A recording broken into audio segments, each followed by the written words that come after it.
आखिरकार आज chief justice ने कहा कि उद्धव ठाकरे ने रिजाइन किया, इससे हम रीइंस्टेट नहीं कर सकते। ये शरद पवार जी ने अपनी किताब में भी लिखा कि महाराष्ट्र विकास अघाड़ी से बात किए बिना तीनों पार्टियों से उनका रिजाइन करना गलत था। क्या जो कोटरी थी, जो लोग उनके करीब थे, उन्होंने गलत डिसाइड किया या इमेच्योरिटी पॉलिटिकली रही जिसकी वजह से ये रेजिग्नेशन हुआ? सबसे पहले तो मैं सुधांशु जी का जवाब देना चाहती हूँ। कह रहे हैं कि संविधान में कहाँ लिखा है पॉलिटिकल पार्टी, लेजिस्लेटिव पॉलिटिकल और पार्लियामेंट्री पार्टी। सर आप जरा 10th शेड्यूल पढ़ लें कॉन्स्टिट्यूशन का। 10th शेड्यूल ही आज अपहोल्ड किया है चीफ जस्टिस ने। उन्होंने कहा है पॉलिटिकल पार्टी के अध्यक्ष उद्धव बाला साहेब ठाकरे थे और उन्होंने चीफ विप को बदलने का काम किया, वो ही सही था। और अगर एकनाथ शिंदे ने लेजिस्लेटिव पार्टी के लीडर बनकर उन्होंने कोई चीफ विप बनाया, वो एक इलीगल एक्ट था। दूसरी बात कहूं, पॉलिटिकल पार्टी का, लेजिस्लेटिव पार्टी का जो डिसीजन होता है, चीफ बनते हैं, वो भी पॉलिटिकल पार्टी के अध्यक्ष होते हैं। आप 10th शेड्यूल पढ़ लीजिए, सबसे पहले बात हो। दूसरी बात उन्होंने कही इलेक्शन कमीशन निर्णय लेता है। क्या आपने आज का जजमेंट पढ़ा है? जजमेंट में चीफ जस्टिस ने बकायदा एक और चीज कही है कि आज जो और क्योंकि हमारा पिटीशन अभी सब जुडिस है, इसलिए मैं ज्यादा बात नहीं करना चाहूंगी, बस आपका ध्यान उस पर आकर्षित करना चाहूंगी। बकायदा इलेक्शन कमीशन के लिए उन्होंने ये कहा है, लेजिस्लेटिव पार्टी के स्ट्रेंथ के आधार में आप पार्टी सिंबल और पार्टी नाम इनको नहीं दे सकते हैं। आपको संगठन में कितना स्प्लिट है, संगठन में क्या ऑफिशियल मेंबर्स हैं, कितने मेंबर्स हैं, उसके आधार पर यह निर्णय लेना पड़ेगा इन केसेस सच एज दिस। ये भी आपको स्पष्ट कर दूं। अब रही सवाल जो आप भी कह रही हैं, वो भी कह रहे हैं, जहां उन्होंने कहा कि एक इमोशनल डिसीजन था। आप कह रही हैं उनकी कोर्टरी ने उनको रॉन्गली किया। आप मुझे बताइए जो भी गलत दिस डिसीजन था स्टेप डाउन करने का। अलाउ मी टू, मैं किसी का नाम नहीं लूंगी, मैं आपको बस नैतिकता, लीगैलिटी के माध्यम से मैं आपको जवाब दूंगी। राजनीति एक तरफ है, मोरालिटी, कॉन्स्टिट्यूशनैलिटी और लीगैलिटी दूसरी तरफ है। रही बात, उन्होंने कहा इमोशनल डिसीजन लिया, कोर्टरी ने गलत डिसीजन लिया, ये लिया। अब आप ये देखिए, आज के सुप्रीम कोर्ट के निर्णय ने ये कहा है कि to the run up to the floor test सब कुछ जो हो रहा था unconstitutional, illegal, against the 10th schedule, against the anti defection law चल रहा था, including the role of the governor. आज जब हर चीज अनकॉन्स्टिट्यूशनल हो रही थी, वेकेशन बेंच ने उसको स्टे नहीं किया ऐसे फ्लो टेस्ट को, तो उन्होंने कहा कि I do not want to be a part of this unconstitutional process, और उन्होंने स्टेप डाउन किया। अब मैं फिर से दोहराऊंगी, सरकारें बनती हैं, गिरती हैं। सरकार के लिए हम लड़ाई नहीं लड़ रहे थे, जो इलीगैलिटी, इमोरालिटी और अनकॉन्स्टिट्यूशनलिटी हो रही थी उसकी लड़ाई लड़ रहे थे, और आज हमने जीती है। आज ये सबके सामने उजागर हुए हैं और देश ने देखा है कि इनका जो पूरा चीर फाड़ किया गया है आज सुप्रीम कोर्ट ने, जो जिस तरीके से भारतीय जनता पार्टी ने अनैतिक तरीके से ये सरकार बनाई है, वो देश के सामने है। अब every single day of the एक सेकेंड उन्होंने काफी समय ले लिया था, मैं बस लास्ट चीज कहूंगी।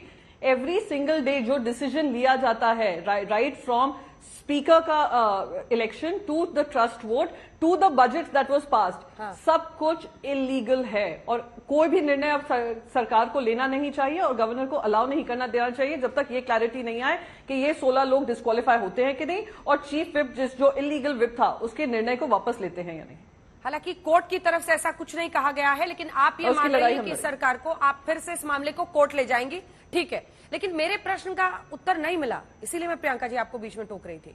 शरद पवार ने ऐसा क्यों लिखा?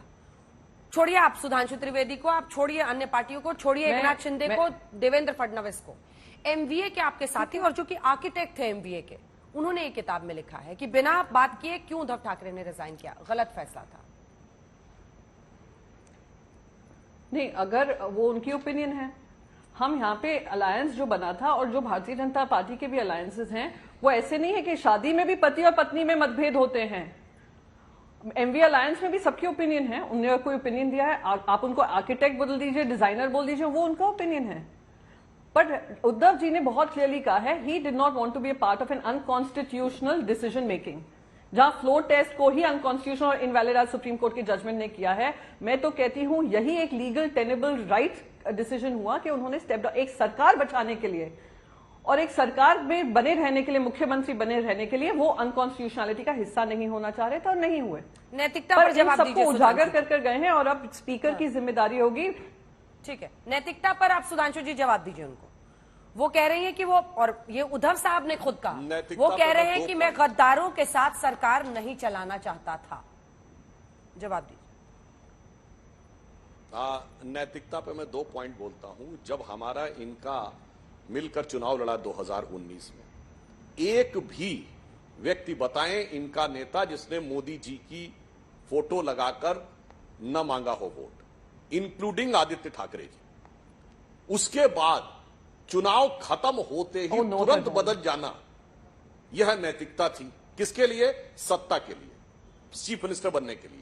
यदि चीफ मिनिस्टर का कोई विषय था तो क्या चुनाव की प्रक्रिया के दौरान, चुनाव प्रचार के दौरान, चलिए छोड़िए, रैली में नहीं, भाजपा के साथ रैली में नहीं, शिवसेना की रैलियों में कभी यह बात हुई कि उद्धव जी मुख्यमंत्री बनेंगे? यह नहीं हुआ। उसके बाद अचानक बदलना, वह नैतिकता थी, कोई बात नहीं।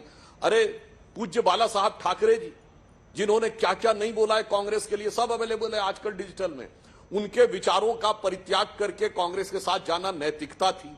और तो और मुझे याद है अंजना जी, नैतिकता पर एक और बात बता दूं, जब पहली सरकार बनी 1995 में, शिवसेना भाजपा गठबंधन की, मनोहर जोशी जी शिवसेना के मुख्यमंत्री थे, उनसे पत्रकार वार्ता में पूछा गया कि सुना है कि आप बाला साहब ठाकरे जी के रिमोट से चलते हैं? तो मनोहर जोशी जी ने कहा, हां मैं बाला साहब ठाकरे जी के रिमोट से चलता हूं। और बाला साहब ठाकरे जी का वीडियो अवेलेबल है जिसमें राज ठाकरे जी और उद्धव ठाकरे जी दोनों बैठे हैं। उन्होंने कहा मैं चाहूं तो इन दोनों में से किसी को मंत्री बना सकता हूं, पर ठाकरे परिवार का कोई व्यक्ति नहीं जाएगा। कहां से कहां नैतिकता में आ गए, छोड़िए। अब नैतिकता के साथ मैं पॉलिटिक्स की भी बात करता हूं। अंजना जी, हमारे साथ ऐसे कई अवसर आए। 1997 अक्टूबर कल्याण सिंह जी की सरकार, फिर फरवरी 98 कल्याण सिंह जी की सरकार, 2005 झारखंड में अर्जुन मुंडा की सरकार। हमने कभी इस्तीफा नहीं दिया। हमने जाके राष्ट्रपति भवन के बाहर 22-23 अक्टूबर की रात को आए, 23 अक्टूबर की सुबह राष्ट्रपति भवन के बाहर परेड करा दी। 243 विधायकों की उत्तर प्रदेश विधानसभा में हमारी सरकार को गवर्नर ने डिसमिस कर दिया था। इसके बावजूद हमने परेड करा दी और उसके बाद सरकार दबाव में आ गई, चूंकि वो सारी गिनती दिखाई पड़ रही थी कि इतने विधायक हैं। हाँ। और उसके बाद राष्ट्रपति उस समय आर.के. नारायण जी थे, उन्होंने सरकार की विधानसभा भंग करने की सिफारिश वापस लौटा दी और गुजरात सरकार को वापस लेना पड़ा। उसी प्रकार सिप्ते रजी जी जब राज्यपाल थे, अर्जुन मुंडा को उन्होंने बहुमत नहीं माना, हम कोर्ट भी गए, राष्ट्रपति भवन हमने परेड भी कराई। विनम्रता से पूछना चाहता हूं, राष्ट्रपति भवन छोड़िए, मुंबई में ही परेड करा के काउंट करवा देते मीडिया के सामने।